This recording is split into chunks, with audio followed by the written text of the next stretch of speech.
Shelley, do you have brothers? No, I do not. Oh. I have one. I haven't talked to him in 20 years. Well, my brothers are not getting along, which is very rare. But, you know, they want me to pick a side. You know how it goes. Oh, yeah. Counselor, do you have brothers? I have a brother and 2 sisters. Whoa. Me and my siblings are generally very close. But when they're not, Oh. it's just like, and they want big sister Heidi to pick a side, and I'm like, mm-mm. Mm-mm. No! I was going to say, I'll play referee. Yeah. Call balls and strikes if you guys want to fight. Mm-hmm.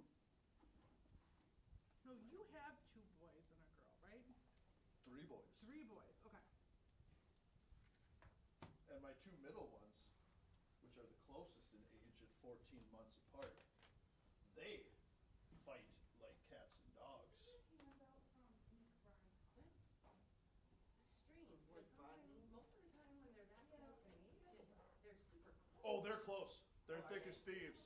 But that closeness is what leads to it. I mean, when they were in 4th and 5th grade together, we got a few calls from school principals that we had to come pick them up because they fight, fist fight, punch each other, kick each other, throw each other up against the walls. I'd be like, you need to come get your kids.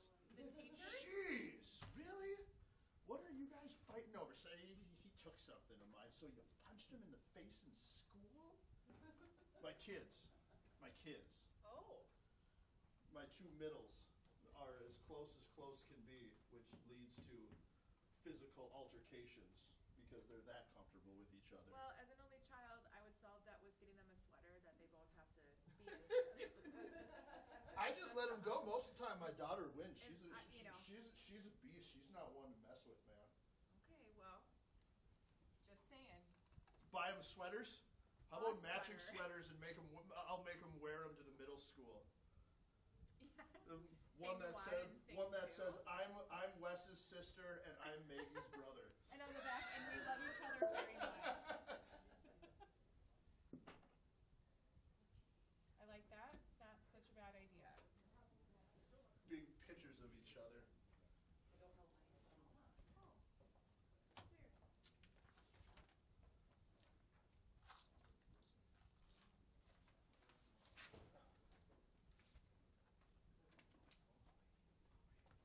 Oh, weird. Good, how are you? Hi there.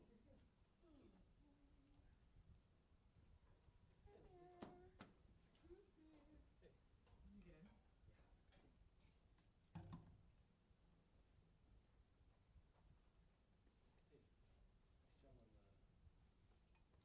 Well, I know. I mean, I jumped on his coattails, but Good. Nice job. no, thank you. Ellers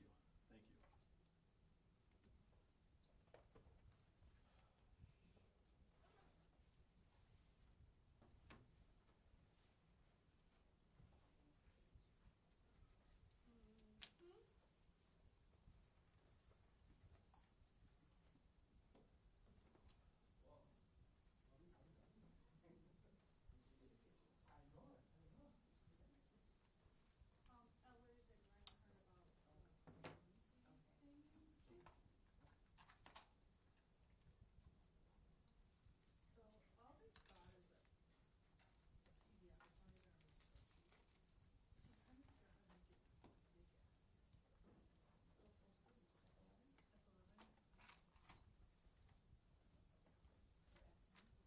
I'm trying to figure out how to make it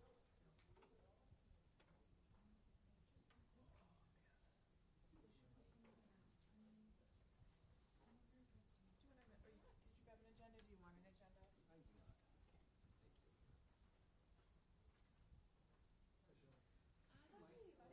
How are you doing? I'm doing well. Good. Hello.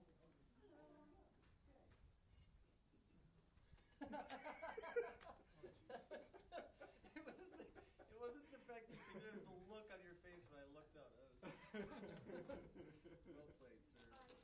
Can you rescue work Hey, Mike. to Are you over there now? the Joubert Oh, that's right. Because of the. Oh, Am I, no, okay. I got it. That's because of, we have to have a police officer. He sits on the end. Yeah, I moved him down today. Safety third. Yeah, that's a good idea. Last Hi. week he was practically Hello. sitting Staying on warm? the end. That's good. Am I staying Give him warm? some more room. He was right on the edge. I Yes, haven't been outside since Yes, I know. 1 today. I Yeah, I'm actually, warm. like, I Now don't I'm think I've cold. been outside much since, like, Saturday. Mm. Oh, nice. Only thing I went outside for was Sunday, Monday was firewood. Keep the house warm. Sure. Whenever you're settled in, I have to ask a favor or an adjustment. Adjustment come up. Yeah, All right. yeah, so we got scheduled, Well, we just, executive director, interviews tomorrow for SHA for the next 2 days. Sure. And, I think the first one starts at 9, so I'll have to be there about 8:30, I just don't wanna cut it so short. That's fine. Do you wanna meet next Wednesday then, would that just roll over okay? Whatever works for you. Yeah, that should work for me. Anymore. All right. Yeah, we wanna make sure we have time. The following. No, sure. 8 o'clock still? This is not. 8 o'clock? Is that, That work for you? yeah, works for me. Works for me. Even just I thought it was is enough to distract me from other stuff. kind of breaks up that day.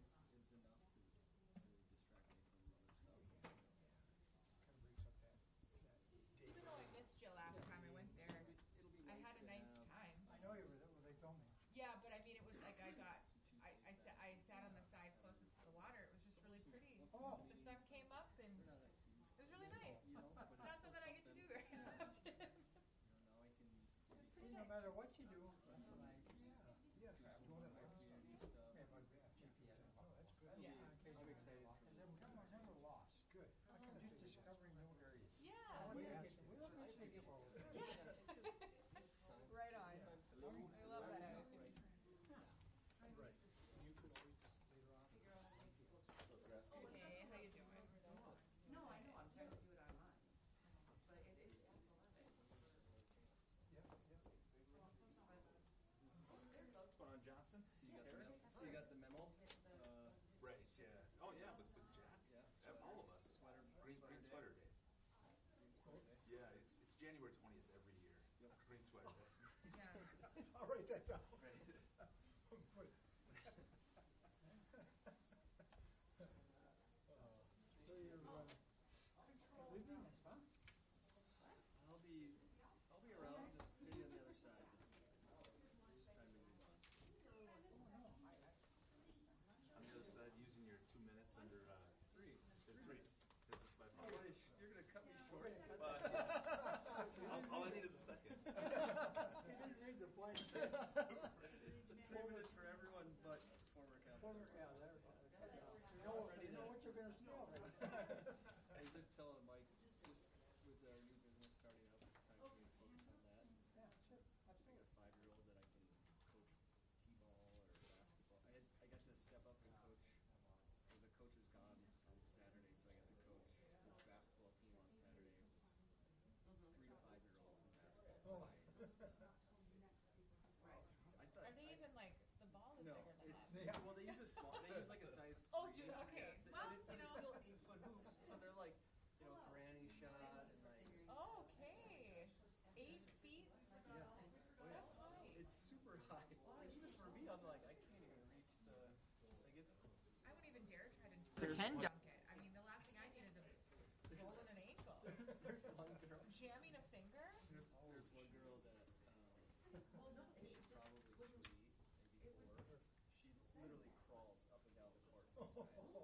And we still get her in. Like her dad comes out and helps. And, like Yeah. he'll lift her up and she gets to shoot. I mean, it's super cute. Well, and you know, it's all about that socialization, Yeah. which is such a lost art. It's so much fun. Oh my god, that's cute. It's just like pure like energy. Should we all go next time, guys? Ha ha ha ha. It was so fun.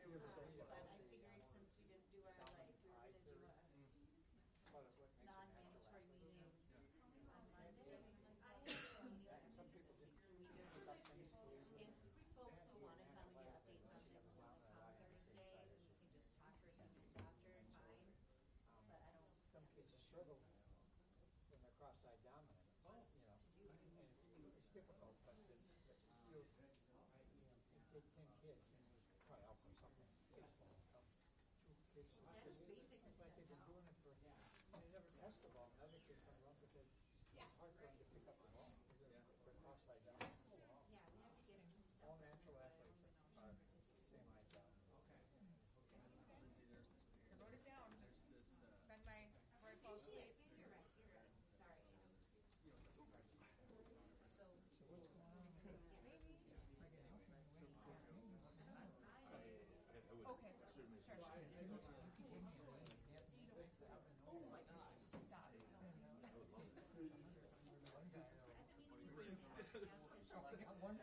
Just a matter of finding that one. One at a time, man. No bad. Yeah, no, I would certainly appreciate it. The only new thing is we're Yeah. making chaos. Not much. Yeah. He worked for sales. I just know that they might go, you might go get something after this retreat. Spirit Coach Museum, their coach, like my first year was his last year in the museum. Okay. And then, I haven't talked to him direct. Oh, okay. And and I got 6 kids out there. Bob pays the deposit. One of them just like, It's all over the place. Of course. Yeah. Whatever. Yeah. Gosh, man, hanging out with us. Come on. standing in the middle, and I want the pass to be Hey, Chief, What is Yeah. the fee to get by you? Yeah. I don't mind. I've been called an Islamic terrorist, told to go back to Russia. All the bases have been covered in the last couple of weeks, so. Chief, what would be the GO name day?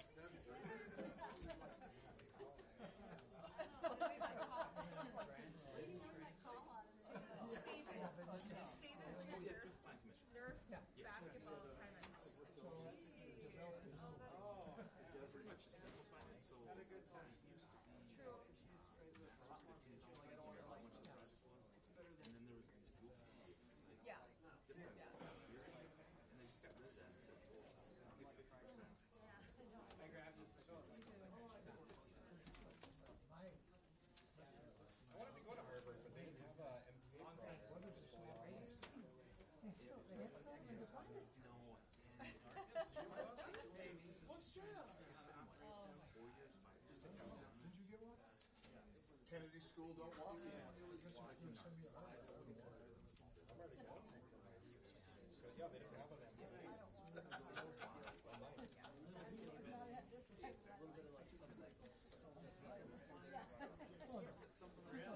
I don't know.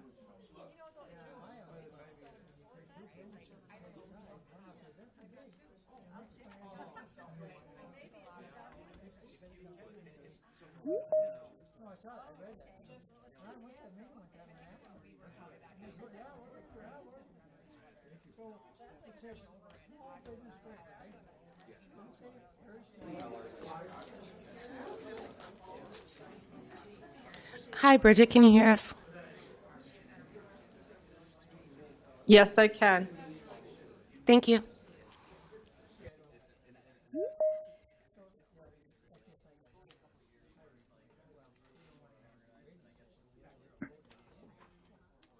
Yeah. Skill building and, yeah. Oh, yeah, I'm sure. I get it. But I think, Yeah.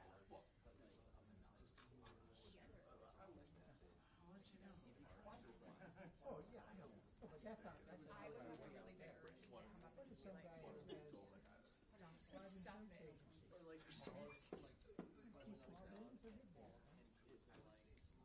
It's like, What if he writes, $50 million worth of business Get here? your finger rolled off. Yeah, I know. Kicked in the head, kicked in the eyes. Oh my god. then when you go on revenue or like gross or net, Or employees, or something. or she's like chasing one of because you can have they're all friends and even everything. employers, Yeah, yeah. employees 100, it's just all, but the profits are really thin. And so it's, Well, I hope, You wouldn't I get hope, $10 for one. you know the sport, you know what it feels like to But give yet they're back. small, they're gross profit. You coach before, Or net. reps, that's what it One is. point something for the grocery store, they are tough to get. no, that's a really good Now that I did some work with the SY, but it's all, volume based, so. Yeah, Yeah, you make it up on the wall. If you sell the one bag of chips, it's not. Nobody's making money on that, but if you sell I just like things to be more, right, I can look at them and say, that's a small business, that is. So anyway, we did apologize for just a couple different things. You're like, no mac and cheese night, protein shake, steak.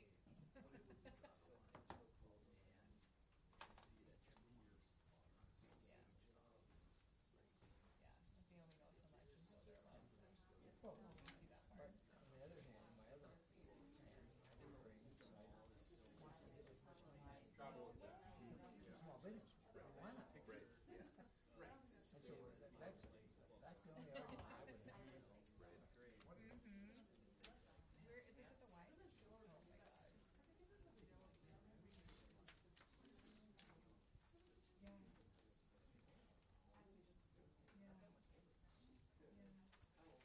We'll probably felt very, older then. Profit loss on this. Interesting, yeah. Talk to the phone. Yeah,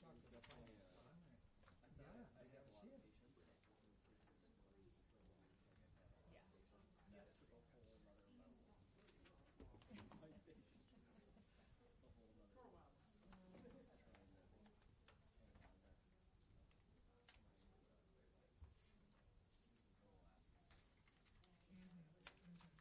And you didn't incorporate any nonprofits into the small business thing.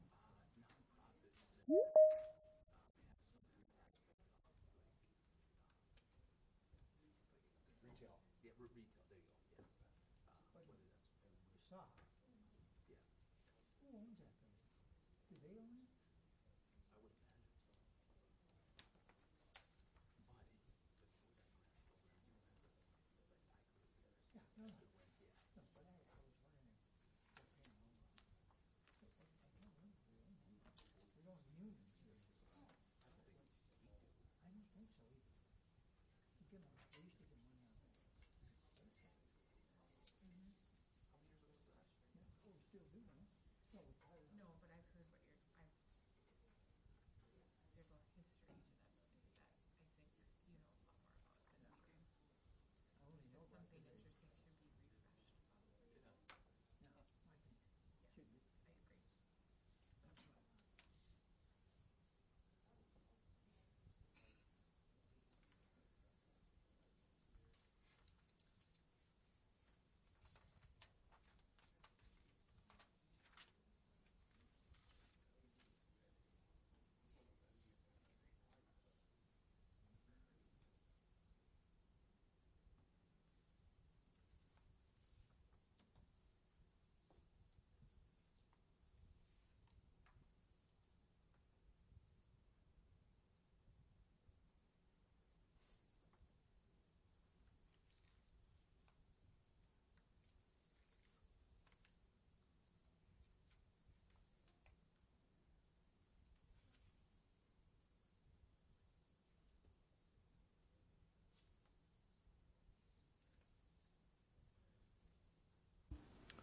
Hey, good evening, everyone. It is 6:30, so I will call the Tuesday, January 20th meeting of the Superior Common Council to order. Please rise for the Pledge of Allegiance.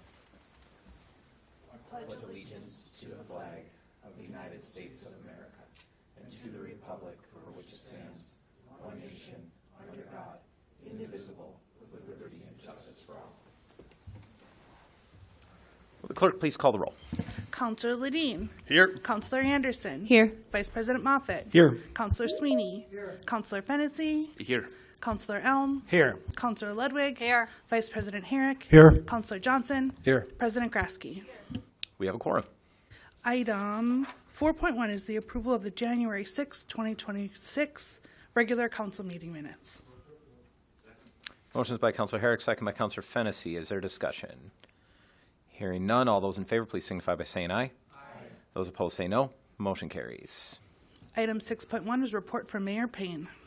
Good evening again, councilors. So obviously Superior Days is coming up very quickly now. Everything feels ready. Everything feels done.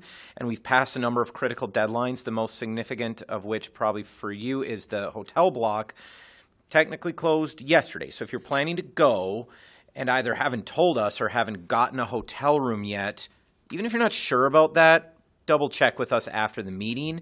It may not be too late to squeeze you in, but it's definitely time to solve that problem. Otherwise, that is ready, and I look forward to seeing many of you there. It's looking like it's going to be a pretty exciting event after all. We were looking at maybe a slow year, but it's looking pretty interesting now. So that is all I have tonight. I have several other things on the agenda, though, so we'll get to those as they come up, including, actually, I'm very excited to announce the appointment, my appointment of Deb Williams to the position of Human Resource Director. I think most of you by this point know that our longtime Human Resource Director, Cami Janigo, will be retiring on April 2026, obviously making for a challenging recruitment position. There simply is nobody with Cami Janico's qualifications and experiences. That said, I think she's done an outstanding job preparing our Assistant Human Resource Director, Deb Williams, for a long time. I've gotten the chance to work directly with Deb on a number of sensitive issues. So along with the items you see in the memo, I'm very pleased to recommend her for those reasons. So I'll ask the clerk to read that. Item 6.2 is a recommendation to confirm Deb Williams to the position of Human Resources Director effective April 6, 2026. Motion is by Councillor Johnson, second by Councillor Grasky. Is there discussion? Councillor Herrick. Yeah, let the record show I need to abstain from this vote. The record will reflect Councillor Herrick's abstention. Any further discussion? Hearing none. All those in favor, please signify by saying aye. Aye. Those opposed say no. The motion carries, and congratulations to Deb Williams. She will not actually assume the role until Director Janigo actually leaves. We will try to give her more recognition than just tonight, but until that time, I hope I can speak for all of you in congratulating her on a very successful career and wish her the very best in retirement. And I hope you all get the chance to do that in person as well. Item 7.4 is the business of the Licenses and Fees Committee, with a meeting held on January 12th. Is there a report from the chair? I don't see license and fees. Oh, sure. I'm sorry. They didn't have any business, but sorry. No, I mean, just, yeah, there's nothing. Okay. Thank you.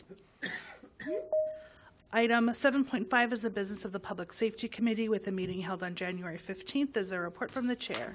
Yeah, just a quick report from last week's public safety meeting. Of course, we got updates from the police and fire departments. All those in favor, please signify. Speak a little longer, Councillor Helm. Okay, there was just some feedback, that's why I paused. But continuing on, the police department reported strong progress towards full staffing and an almost entirely new command staff following recent promotions, emphasizing enhanced stability heading into this year. Updates also covered community engagement efforts and a new grid-independent communication system we were discussing for backup to ensure operations can continue during emergencies. Crime data showed continued declines in property crimes, along with increased traffic enforcement to improve that roadway and safety. At the same time, domestic violence-related calls had an uptick, prompting discussion about revisiting a victim support or prevention program for further review in the future. The fire department reported responding to more than 4,300 calls in 2025, along with continued training and community programs such as Toys for Tots, which served over 700 children this holiday season. Crews are preparing for our new electric fire engine. The training is going to begin in February, as well as launching the advanced EMT program to strengthen the medical response capabilities. Updates were also provided on the North End Fire Station. There was also unsafe building enforcement with local business, coordination with state agencies to improve firefighting for water access on the bridge as well. In new business, the committee also approved a two-way stop at Oaks Avenue and 19th Street. This is in response to citizens' concerns and accident history. The committee also discussed challenges with towing and disposing of large abandoned vehicles such as RVs and the junk that's included with it. We chose to hold that for further review, and that's my report for the Public Safety Committee. Let's hear questions for the chair. I will ask the clerk to read the ordinance. The recommendation is to approve an ordinance amending City Code Chapter 112, Traffic Code, Schedule A, Stop, Section 3, 1 and 2-way stops to add 2 stop signs at Oaks Avenue and 19th Street. The motion is by Councilor Elm, second by Councilor Anderson. Is there discussion? Hearing none, all those in favor, please signify by saying aye. Aye. Those opposed say no. The motion carries. Item 8.1.1 is the business of the Communications and Information Technology Committee with a meeting held on January 15th. Is there a report from the chair? Yes, busy meeting at the CIT this month. We focused on moving Connect Superior from the launch mode into a more growth phase orientation. For the first time, the committee reviewed real operating data from the network's first months of service and used it to guide its future steps. The committee approved the 2026 Connect Superior budget, keeping residential prices stable while adding a new 2 gig option, which is symmetrical. Commercial pricing was reduced to better match the market conditions and attract more business users with the goal of increasing adoption and building density as the network grows. The committee also recommended updates to wholesale agreements with the city's 3 internet providers. These changes allow the providers to offer new pricing and speed tiers without reopening the full contracts, keeping them competitive and aligned with the updated budget. And finally, the committee advanced phase 2 of the fiber build-out, recommending Kramer Service Group as the construction contractor and continuing with MyTech for the construction oversight. Phase 2 will nearly double the number of locations served, with the completion targeted for fall of 2026.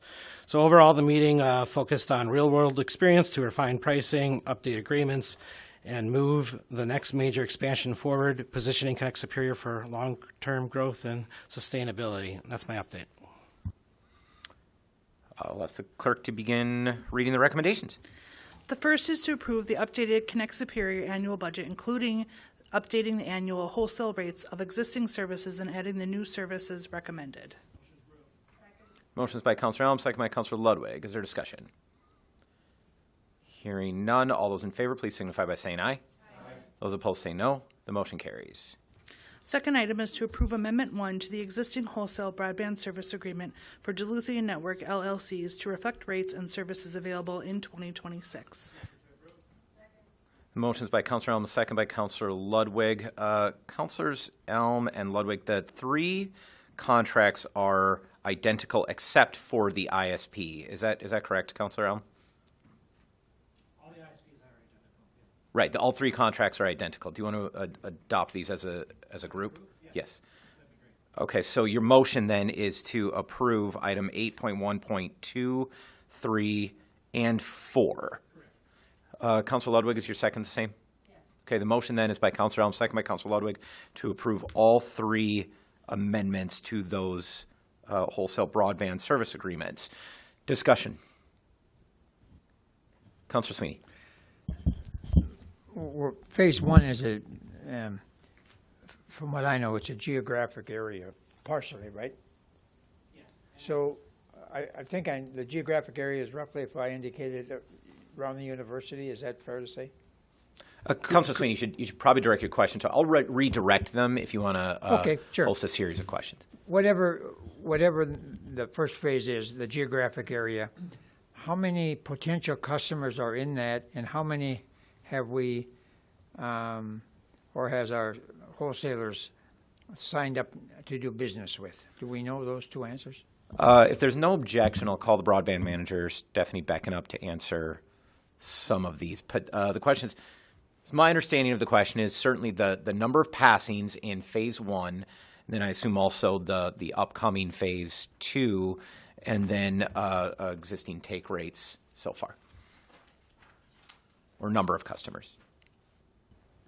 You bet. So phase 1, we passed about 860 passing. So that number has fluctuated a little bit as we discover more multi-dwelling units in the area, right? So that number has just expanded a little bit. Right now we have 114 that are signed up and active. We have another about 10 that could be turned on at any time. So those were opportunities where we piped into a multi-dwelling unit. So those other folks can sign up at any time without us having to do another drop. And we have about 20 on our list right now for when it is not so stinking cold out. If you could turn your mic on, please, Councilor. My quick math tells me that's around 15%. Correct. Okay, so do you have you don't know, you haven't opened up phase 2 yet, right? You're still working on that. That's right. So we were able to do a bit of an expansion, right, in the fall that added at about another 200 end locations. So right now, the network has about 1,100 endpoints. So we were able to do phase 1 and an extension. That is what is operational right now. So we are at about 10% take rate from July of 2025. So this wasn't after an entire year. It was starting in July. Sure. So is that a good number, a disappointing number, or a very ecstatic number, or in between? Super exciting number. Very, very exciting number. It is an excellent number in the amount of time that we've had the network open. The interest continues to grow, which is excellent as well, and every reason to think that that number will continue to grow as the spring and summer come upon us. Councilor Sweeney, I lost my ability to track a take rate as we have always understood it shortly after we did the extra add-on that she described, partially because the take rates build over time. So you're going to, the phase 1 has just been lit up and available for a longer period of time than that second phase. So at some point we're looking more at growth rates, but I haven't figured out how to calculate that. Okay, so phase 2 then is of a different geographic area. Okay, we don't have information on that, so phase 1 is fine, geographic area. So around 10% then. Correct. Thank you. Further discussion, Councilor Fennessy. Can you explain what a little bit more what you just said there about how you lost the ability to track take rates? Yeah, for the entire network, because the take rate for the initial neighborhood, the pilot neighborhood, is, as Councilor Sweeney described, it's higher than 10%, but that's of course been lit up for much longer than the whole network. It's been available, so there are 1,100 passings. 1,100 people are potential customers in Connect Superior, of which you have, what'd you say, 100, between 100 and 120, depending on how you count. Well, for about 200 of those passings, they haven't had access to it until very recently. And so you're going to have a higher take rate in your older parts of the network. The longer something has been available, the higher the take rate you're going to see. So take rate for the whole network, I think it's better to look at the growth rate. Once we light up a network, how quickly are we acquiring customers in that neighborhood? Is it faster or slower than our other neighborhoods that we've lit up? And are we on pace to achieve an overall network take rate?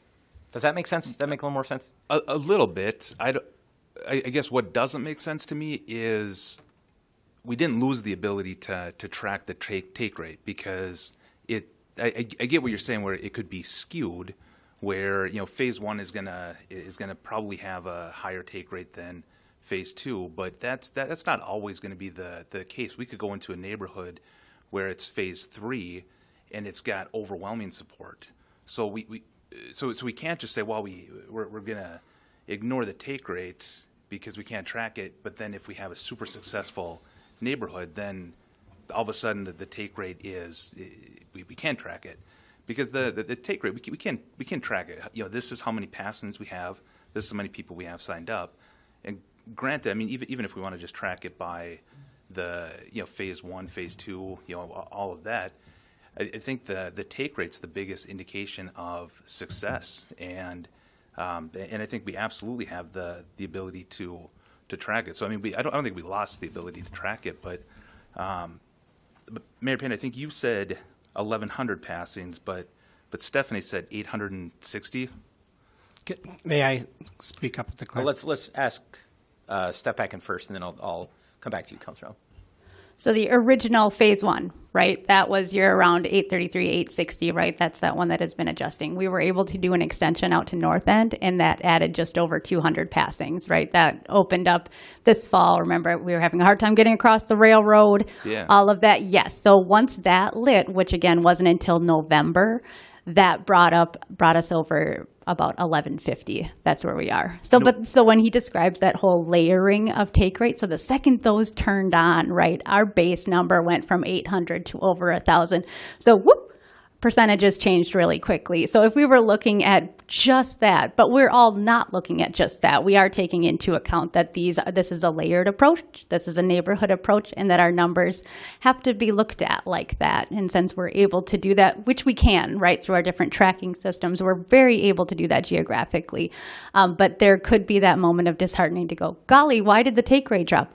Because we opened more opportunity, and we have to give that time to then have those hookups come in as well. Yeah, and that's fair, because that would have been at November of 25. Is that correct? Yeah, just right? A few months ago. Yeah, and at that point, even if somebody wanted to sign up, with the ground, I don't know how long the ability to hook a home up has been. I assume we can't hook any up right now, right? We certainly can, but it costs 40% more, and we run the risk of breaking things, right? I am not in the mood to be near anybody's house with a drill and break anything in these sub-zero temperatures. However, 2 weeks ago, we were talking, right? We're talking to the contractors, like, what happens if the weather holds? If the weather holds, we can take more risks like that. But when it's like this, it's not conducive to be doing drops. It is conducive to making the list so we can get those drops done effectively when it's safe and economical to do so.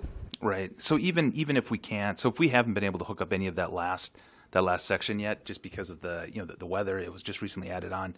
Even if we take that out of the mix, the take rate then is probably about 15% or so from the 860 to the 114 that are signed up.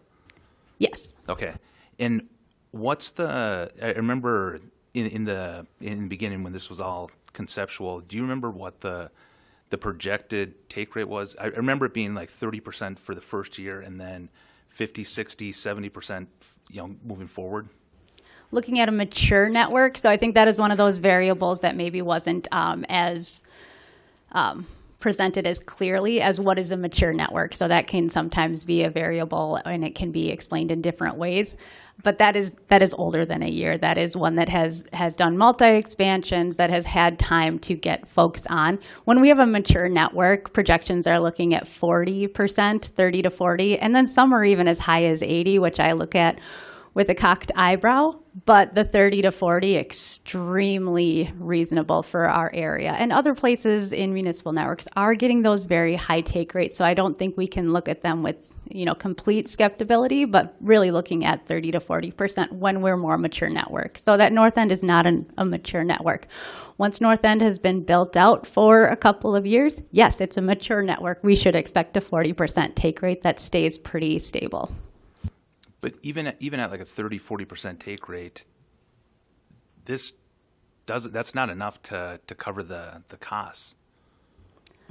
Not at this spot. It was never going to be at this spot. It was always going to be after we had at least 4,000 passings. It was always going to be after more build-outs. That was in the feasibility study. This was to be built over 3 to 5 years, right? So there was some more to it than if you build it, it'll totally be done and, it'll pay for it. That's not how it was going to be. It was very clearly the rest of the city built out in 3 to 5 years. Over that time, we'd be looking at increased take rates over those as the network became mature. And that is when those cost coverings would be coming and more, really. Okay, thank you. Councilor Al? No, I think Manager Becken had clarified a lot of those points. I just wanted to clarify. Phase 1 was essentially 800 passings. Phase 1.5 is the North End. Phase 2, which some are calling 3 perhaps, but is going to be done this fall, essentially doubling it. So if you're looking at the percentages, you got to base it off of what people had access to signing up. And mind you, it was also new. There was maybe a few delays. We did it. We were hoping to get people connected earlier, so we only really had a couple of months to get the take rate we did for the 800 passings. And I think it was really incredible what Stephanie has done, Dan and her team. And I think we should be proud of where we're at. But to look at it like we had this running for a full year, that's just not the case. And when you add our winter conditions and trying to be economical about the installs, Stephanie said all this. I just wanted to make sure that phase 1 was university area, 800 roughly, and the additional 300 in the north end, and now we're doing the 1,100 around this building essentially. So expanding that and doubling the total what we have now, and so we're going to really be able to look at the sign-ups come this spring, I think, as well as when the fall comes by. But Stephanie already said all that. I just wanted to bring further clarification. Councilor Anderson. I was just wondering, and maybe this isn't the place to ask, but any worries about the impact of other fiber lines coming into the area? That's always a good question. And from the day that I started, which was that February of 2024, there have been many that have sent that email. And Connect Superior is the only one that is digging. So there is always that on the horizon of what could be. I think that is very true. And I think that what we can do is to continue moving forward, being efficient, getting the fiber to our citizens as quickly as we can, because we're already pursuing it. So definitely we have some ISPs in town that are doing some other work, which is exciting. So the world continues to move, as we are as well.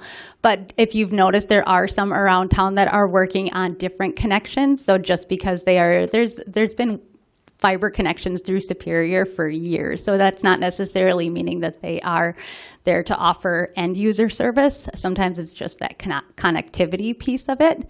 So those are things, again, not ones that we can control. What we can control and move forward with is getting actual residential and commercial services to the citizens. Competition is inevitable. Every public network that I ever looked at generally has a private fiber network alongside of it. It would be surprising to go many more years without another network competing with us. But to a certain degree, while that will always stress us out to a certain amount, it's still just better for the public. There's just more options then we just have to make sure we're the best. Councilor Sweeney. My understanding is that the city's revenue is going to come from the wholesale. Okay, and I read in here where we reduced the wholesale price. Is that fair to say? Yes.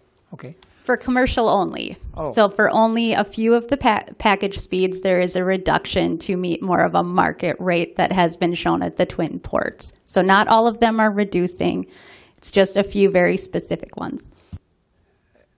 Okay. But you had a rate, whatever that rate was, and you reduced it, right? Correct. So what was the percentage or what was the dollar value that you reduced it by? And that was because of the market conditions, I assume, right? That is, yes. So the original rates that we put for last year were based on that feasibility study. So Magellan provided a range that we could take a look at. So we decided to go with our first year. We had a 300 package for commercial and enterprise. That would be $50 wholesale, and we had 1 gig that was for $120. So our ISPs at the time did caution that they thought those were high. Okay. And we agreed that, hey, it might be, but it's where we're going to start, and we will be willing to adjust as we move forward. Sure. And that did prove true. They were a little bit higher than what the market was going to allow. So we've been working with local businesses that are looking at it. That end price was just a little bit more than they were able to manage. So the change that I'm recommending is to have, instead of a 300 package, do a 500, and that will be 45, which is just slightly higher than what the residential 650 will be. So it's a little bit higher than a comparative number, right? So we're always thinking that commercial, since it's used for commercial, that we're keeping an eye on that it is a little bit more than a residential rate, right? And then we are looking at a gig package, and that'll be 55. So for comparison, a residential gig is 45. So it's just a little bit higher. And then another exciting thing that when we're looking at both of the rates for residential and commercial is that we're adding 2 gigs. So we are adding a faster speed. And that is kind of taking that higher price point. So we did add a package that is going to be at that higher price point, Councilor Sweeney. So we couldn't offer it before, we are now. And that one is, it's $10 less than that original gig. So So there is that another option for that higher speed at that higher price. So our businesses will still have that option. They'll have a better option actually at that price point. So it wasn't just that we adjusted the price, we gave something better to backfill that. And then we're also looking at bulk offerings, which are in your 5 gig range, which is really fast. And then also some custom speeds as well. So those are those higher speeds, a little bit of a higher dollar potential there. Last question, and what of the 860 is the number I wrote down, zone 1, if you would. What percentage of that, and is that going to hold true for the rest of them? What percent of the 860 is residential? Roughly. Just give me a rough figure. Roughly, of the 860, I think we had something like 50 businesses that potential that are right there. So that's not a percentage, but that's the number that was in my head. There's about 50 businesses in that area because it's an area on Tower and it's an area on Belknap. That's fine. 93% are residents. Thank you. On that particular point, that might influence a lot of grant spending. There's at least one grant that we are pursuing right now that would target business districts specifically, and we can design these however we want to be blends of commercial and residential. But some grants could benefit more of a business economic development model. Further discussion. The question is actually on the Councilor Herrick. Yeah, just one question: is university hooked up to this yet? The University of Wisconsin specifically. Superior, yeah. Oh, yeah. So they are part of our CAN system. So that's a community area network. So they are not. So they are part of a different fiber system that was grant funded. It's actually the same one our city building is on. All right, thank you. Councilor Fennessy. You mentioned the grant fundings. I know initially we were hoping for 50% grant funded for the total. Where are we at right now with grants total? Aside from the COVID relief, I mean, have we been successful in getting any grants specific for broadband? I know we allocated some of the COVID relief money for that, but for like I know we were targeting the BEAD. There was a couple others. How successful have we been in capturing some of those broadband grants? Well, we were found eligible for BEAD grants, but I don't know that anybody has actually really gotten any money. That program has really struggled to get money out. So I don't think we've gotten any money there. But between CDBG and ARPA grants, it's still majority grant funded. I don't have that number, the percentage in front of me, but it's pretty significant. Most of this is still coming from grants. Well, are you considering CDBG as a grant? Yes. Okay. I mean, yes, that is federal grant funding for projects like this. Okay. Further discussion. The question is on adopting the amendments to the 3 wholesale broadband service agreements. All those in favor of adopting all 3 amendments, please signify by saying aye. Those opposed say no. The motion carries. Item 8.1.1.5 is to approve the agreement between the City of Superior and Kramer Service Group for the Phase 2 fiber construction project in the amount of $1,490,845.49. Motion is by Councilor Elm, second by Councilor Ludwig. Is there discussion? Hearing none, all those in favor, please signify by saying aye. Those opposed say no. Motion carries. Item 6 is to approve the bidding process to be waived, and that the existing agreement with My Tech Services Incorporated be amended to include construction management and inspection services for fiber Phase 2 construction.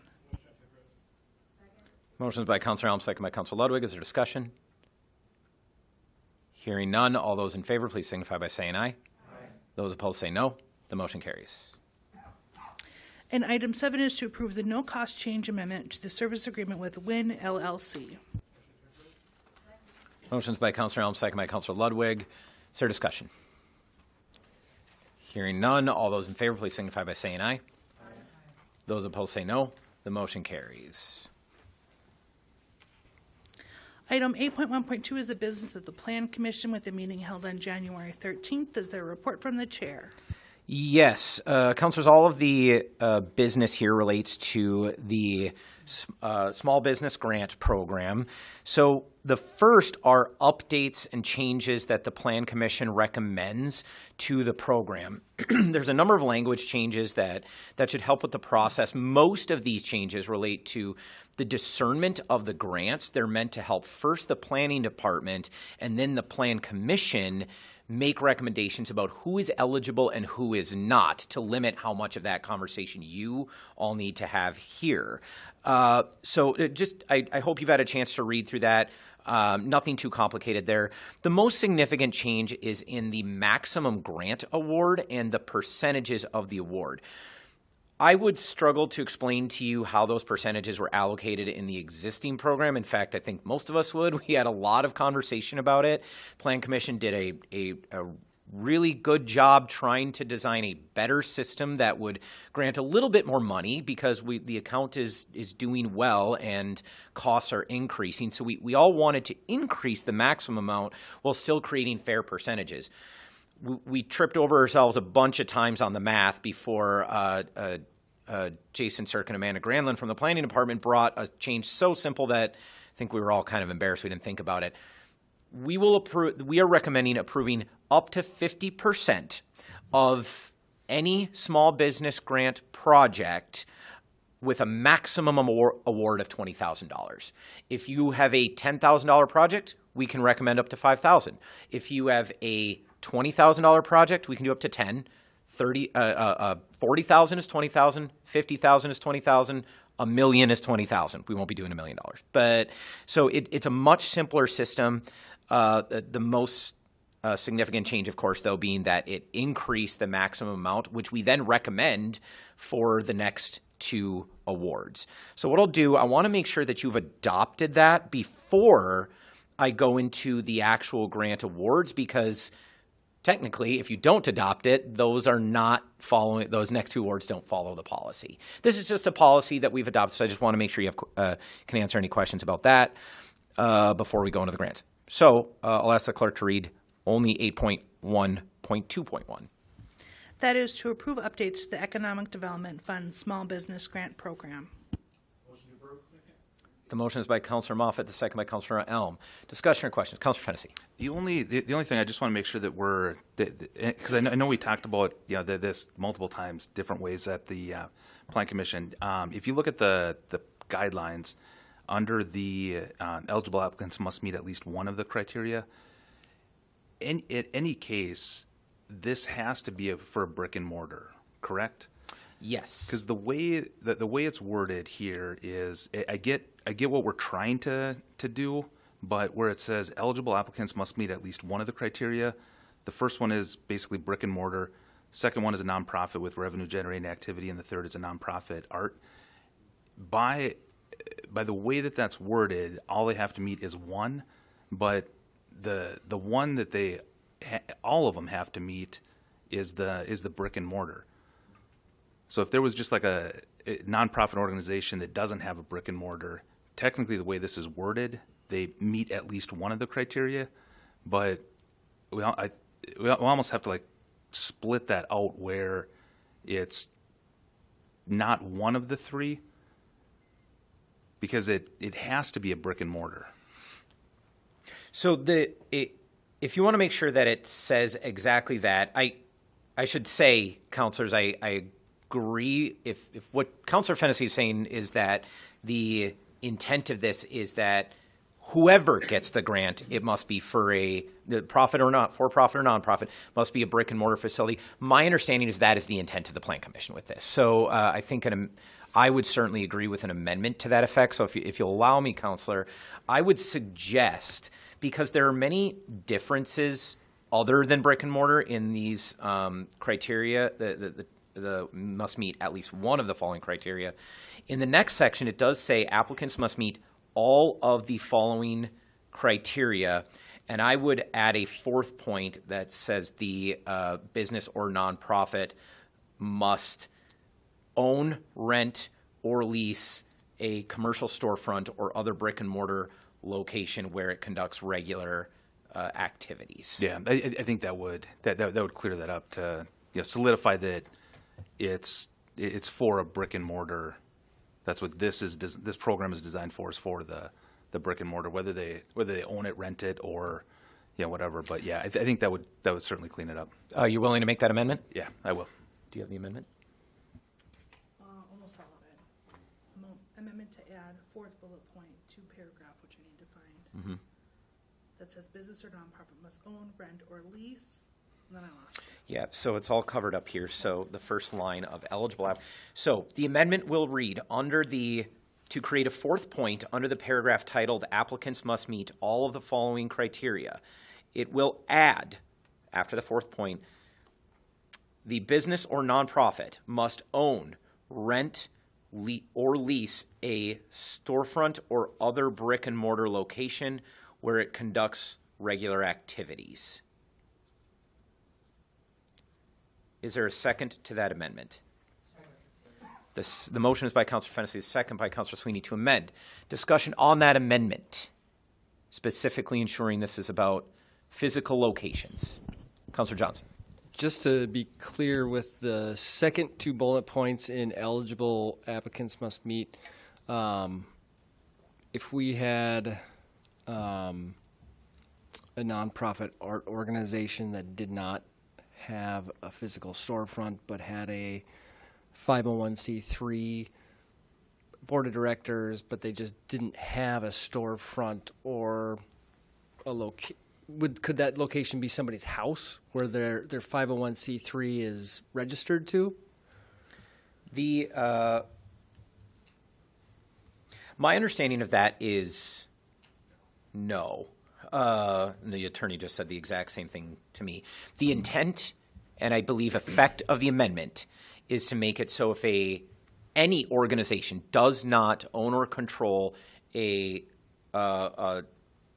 storefront or other brick and mortar location other than a home, that it would not be eligible. Okay, I just wanted to make sure that was clear for me on understanding that. Thank you. I said that right. You agree with that? Okay, thank you. Any further discussion on the amendment? Hearing none, all those in favor of adopting the amendment, please signify by saying aye. Aye. Those opposed say no. The motion carries. We are discussing the entirety of the Small Business Grant Fund Program policies and guidelines. Any further discussion or questions on this? Councilor Sweeney. I notice in there's a 3-year waiting period. So I just need a little clarification on what that, I mean, I know what 3 years are. Is it the year that you get a grant and there's 3 years beyond that? Or is that 1 year you get the grant, does that count as 1 year? 3 years beyond that. Beyond it? Yes. So they're generally issued quarterly. I think we went monthly actually, but yes, 3 years beyond that. Okay. And so I understand the reason for that and the purpose to get more people involved in it, okay, more companies. But we haven't had, there have been some quarters that we haven't had very many people apply.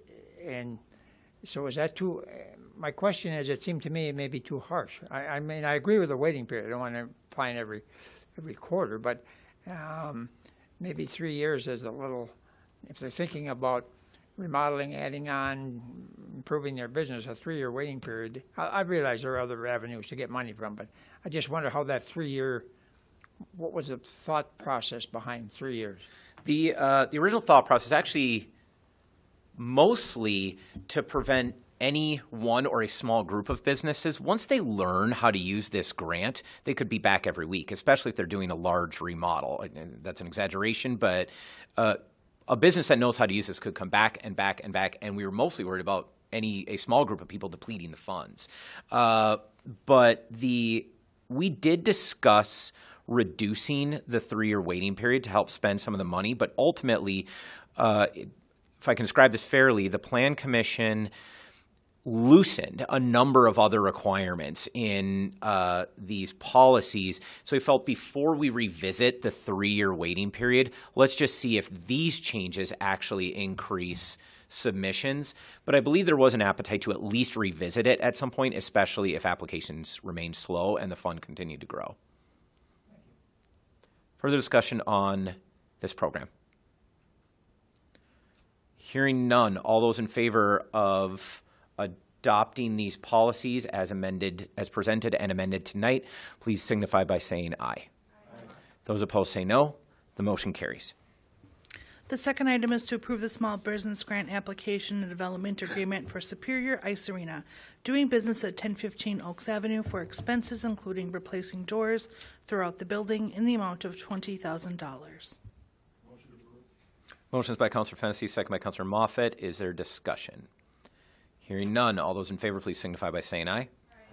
Those opposed say no. The motion carries. And the last is to approve the small business grant application and development agreement for Winter Street LLC, doing business at 1615 Winter Street for expenses including removing and replacing the parking lot in the amount of $20,000. The motion is by Councilor Elms, second by Councilor Grasky. Is there discussion? Hearing none, all those in favor please signify by saying aye. Those opposed say no. The motion carries. Moving on to reports without recommendations at this time, are there any further committee or commission reports to be made? Hearing none, we can move to new business. Item 10.1 is the approval of miscellaneous licenses pending department approvals. Motion is by Councilor Herrick, second by Councilor Moffett. Is there discussion? Hearing none, all those in favor please signify by saying aye. Those opposed say no. The motion carries. 10.2 is a memorandum of understanding between the City of Superior and Northwest Wisconsin Community Services Agency, Incorporated. Motion is by Councilor Moffett, second by Councilor Grasky. Is there discussion? Hearing none, all those in favor please signify by saying aye. Those opposed say no. The motion carries. Item 10.3 is a resolution setting a public hearing on March 3rd, 2026 to request comments on community development needs and fair housing choice. Motion is by Councilor Elms, second by Councilor Herrick. Is there discussion? Hearing none, all those in favor please signify by saying aye. Those opposed say no. The motion carries. And item 10.4 is a resolution amending R 2513-841 in its entirety and providing for the issuance and sale of general obligation and promissory notes, Series 2026A of the City of Superior, Wisconsin. The motion is by Councilor Moffett, the second by Councilor Ludwig. Is there discussion? Would you like to buy a fire hall? Hearing no discussion, all those in favor please signify by saying aye. Those opposed say no. The motion carries. We have no business by public signed up. The only thing I would add, councilors, if you did not know, you just approved a $20,000 grant for Winter Street LLC, which is also the Thirsty Pagan, whose kitchen closes at 8 p.m. If there is no further business for the council, we are adjourned. Thank you.